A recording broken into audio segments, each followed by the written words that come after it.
We're back with another video. Today we're actually going to be reacting to more of the Paul George segment of the interviews. So today we got Paul George and JJ Redick on how those Pacers teams changed the modern NBA. And then we got the Heat rivalry with Paul George and LeBron. And yeah, we're gonna knock those videos out. Then I think we got like 2 more videos of the Paul George segment, and then we'll get into some other new videos. I think I'm gonna react to some other. Yeah, I have some other videos in mind that I want to react to, and if y'all see these videos and y'all like them, please hit the like button, comment down below, and subscribe. If you guys want some more videos I did a 1v1 video watching Redick. I hope I'm saying that right. The 1v1, the DeMar Carroll versus Dennis Schroeder. If y'all like that one and you want me to react to more of his videos, comment down below. He's dropping some more videos. If you want me to do that fast, then I'll go do that. But y'all need to comment that down below. If you guys want me to do that, I'll do it. But me and him in the works, we're going to try to figure out some time. I'm definitely going to do it, but if y'all want me to do it faster than I'm doing it, then comment down below. So yeah, let's get into this video. Hey, and tell me, do y'all miss when I say, hey, run my intros? And tell me if y'all miss that. I haven't been doing it because I haven't really been feeling the best.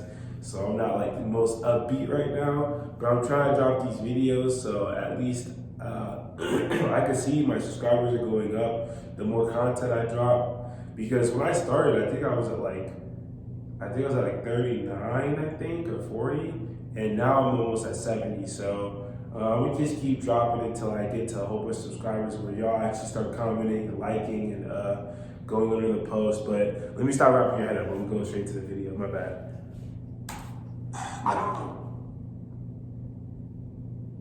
Yeah, we gotta do this again. Hold up, my bad. No, not now. It's crazy. Bro, why is my joint messing up? Technical difficulties. Technical difficulties. I know. All right, now. I don't know when you guys switched. I know by 2014, my first year with the Clippers, that you had switched to heavy drop coverage. But in some ways, I feel like those teams, because of your defensive success, changed the modern NBA. I think so, and I too. really mean that because Paul George being the 3 for the first 7-8 years of my career, the 5-man, more often than not, and certainly teams would play 5-men back in pick and roll coverage, but not to the extent that you guys eventually did with Roy. But more often than not, teams would have the 5-man up, especially if you were, guarding anybody that could shoot off the dribble. They had the 5-man up in pick and roll. And then you relied heavily on the low man. If it's a spread pick and roll, you'd bring the guy over, he would bump the roller at the nail. But the roller would always get behind the defense. And then you guys started basically in pick and roll, Roy all the way in the back. That's how everybody plays now. And I even remember like it was my first year with the Clippers. We played you guys on a road trip. And I remember just coming off pick and rolls and dribble handoffs feeling like I was wide open. And I shot 4 for 18 that game, because teams have taught it better, whether it's snaking or putting somebody in jail. Nobody was teaching that back then, and so you'd come off and you kind of get into this no man's land of like, well, I can't get all the way to the rim, and I've surpassed, the pull-up jumper. So I'm taking these tough leaners or these tough floaters, and you've got you and Lance and George, all these guys, bigger, stronger, longer guys. And I really do believe that, when you guys made that switch and put Roy in heavy drops, that changed how everybody guarded in the NBA.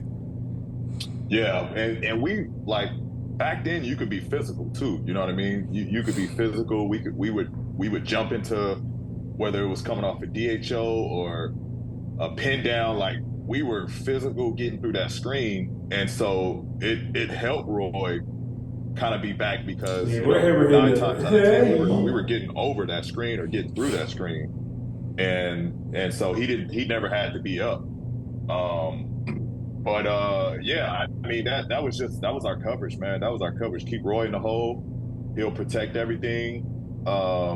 And you know, at that point, like teams, it was starting to get to that analytical game where like layups or threes and mid range was like, we'll take it. You shoot a mid range, we'll take it because we're going to rear view contest, and that's a hard shot to make when you're flying off Ad. Well, hey, I can get mad. It's my first ad that I've gotten, so I can't even get mad. Okay. the Let me go screen. back. And now you got to slow down to get balance, and then you got a guy chasing you from behind, so you're trying to see where is he coming from, and now you're trying to lock back onto the rim. That's a tough shot to make, and so that was that's what we were like forcing guys to do. Like if you're going to be comfortable here, it's just going to be a long night. Like we're willing to lose that way if you make shots in this range right here, but that's the shot that we're going to give you. We didn't make the change in LA till 2016, which was my third year there, and it was so foreign to me because with Dwight, and some of it was just Dwight was so mobile, we always had him up, and DeAndre was the same way, and so we just relied on that backside low man, the nail guy, whatever. Even with strong side pick and rolls, we didn't always ice, so you'd get that corner bump. And for me, is, you know, when I would guard like a CJ McCollum and he's coming off and he's shooting floaters in mid-range, like it was a foreign thing, and it was hard for me to trust. You know, when you're guarding CJ and he's hitting shots, like it's a hard thing to trust. Did you guys initially, I know you mentioned the physicality and you guys were able to get through, but initially, was there any like turning back to the coaching staff every time somebody hit a mid-range pull-up? Because for our team that first year, it was like everybody, and now everybody runs it, but it was initially a little bit hard to sort of justify in the moment. Whereas when you look at the analytics, you're like, okay, now it makes sense. Yeah, to be honest, there wasn't many teams that burnt us on that. You know what I mean? There wasn't many teams that like we had a rough like the games we lost. Bro, I know, the score was like in the 80s. You know what I mean? Like let me fix y'all real quick. that team wasn't making shots. We weren't making shots. Like we didn't really get killed in that range. You know what I mean? We were really good, and you know if that was a shot teams were going to take, they weren't efficient there because of the rear view and us getting through. Like the teams weren't killing us in that mid-range area of shooting floaters, and there wasn't a lot of guys that really shot that you know that mid-range float game, or there wasn't that many guys, especially guard, that got to that that float range. So we were good. I don't want to characterize you as a late bloomer in the NBA because that's not, but I do remember in 2012, the lockout year, we played you guys in the first round, and you were in Indy, I was in Orlando, and there was some possessions that I had to guard you, and generally, like, you would just post me up and shoot a turnaround jumper, and you either made it or you missed it. I mean, and then Stan was like, all right, I'm gonna mimic JJ's minutes with Leandro Barbosa's minutes, you know, so it was like, all right, that's fine. But I do remember there was a possession, it was during a free throw or coming out of a timeout or something, where I asked you a question and you were just like, man, I need to have the ball in my hands more. And I was like, okay. And everyone in Indy was so high on you, and everyone around the league was like, oh, this guy's going to be really good. And to me, I think what has been impressive about your growth, and honestly what is sort of untapped, you know, or tapped all of your potential, is your ball handling. And that's such an underrated part of your game. Oh, for sure. I don't know if you had that at Fresno State. I don't know if you had that in college. I'm not even sure if you had it in your rookie year, because I don't know if they gave you the opportunity to do it. But that's the part of your game where but a lot of people it became that. very difficult to guard they say when you tighten your hand. Kyrie 6'9". Mm-hmm. Yeah, it was everything I had to learn. Like as a kid, I was just starting out to play like, organized basketball, and I was the tallest kid, and it it it used to kill me inside that they would put me in the post.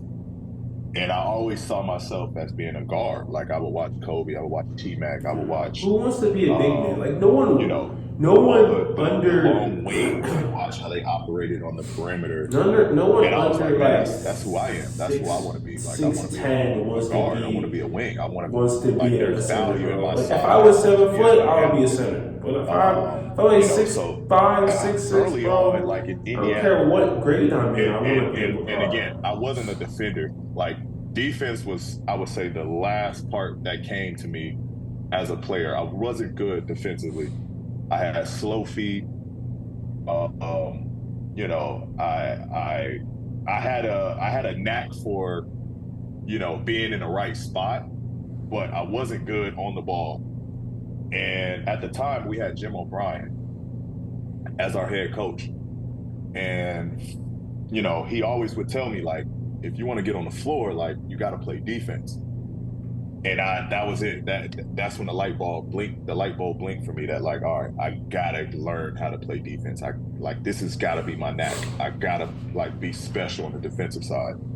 And that was the way of seeing. No, that's so true, That's bro. when I started getting If minutes, you when I play started defense, defending. bro, you'll And play then I got for really sure. good at that. There's no way around it. And then If now you play it's like, all defense, right, bro, now I'm on the coach floor, has to play you. like I need touches, like because for a young guy, you get stuck in a corner.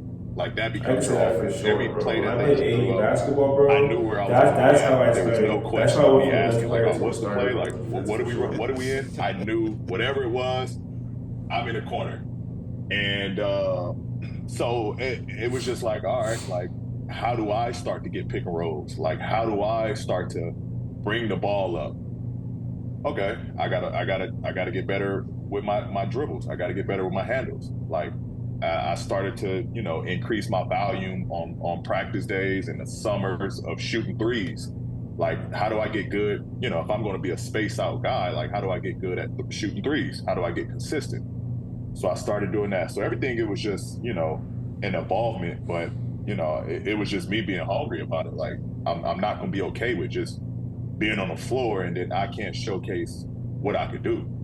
And that's really when it changed for me. And then when Danny got hurt and went out, it was like, all right, it's go time. Like everything that I've worked on, everything that I've put hours in the gym and these long summers, this is my time. And I went for it and it paid out.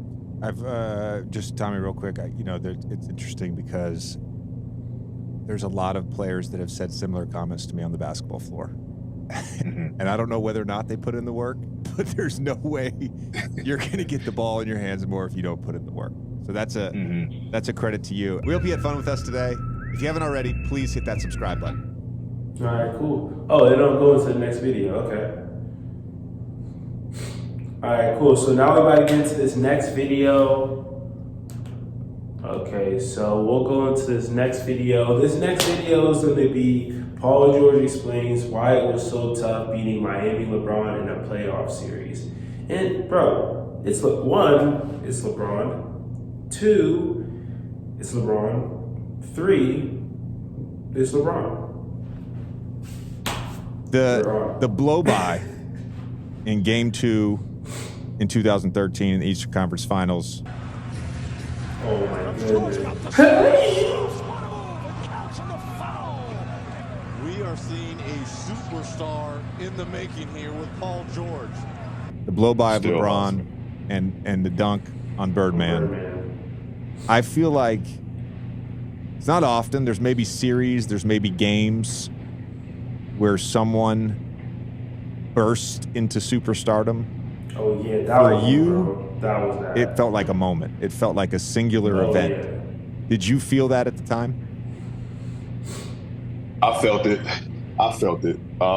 Because the whole lead up, we had got past, I think Melo played well that series. And then now it was, the matchup against Bron. And I felt good. I felt great about it. I felt like, I've worked my way up into this moment. I'm playing against the best. And then this is just a measuring stick. Like, where do I match up against this guy? And yeah, man, I honestly felt like I was one of them ones. I was on my way. I was ready for that matchup. I was ready. I was ready to take that leap. We were playing well. And it was just like it just felt like it was our time. It was our time to finally turn the corner. It was our time, bro. It was. For You sure. averaged basically 26 and 5 on 47, 44 shooting splits. You were actually better the following year. You guys lost in 6th the next year. 24, 11 rebounds, 5 assists on 45, 40 splits. Like, that was obviously pre-injury, but those Heat teams specifically with Braun and D Wade and Bosch, can you just describe the challenge of beating them? Because you guys had leads in those series. The challenge of beating LeBron 4 times in a playoff series. Yeah, well, when you brought up Roy, that was the toughest thing for us was when they put Chris Bosh at the 5.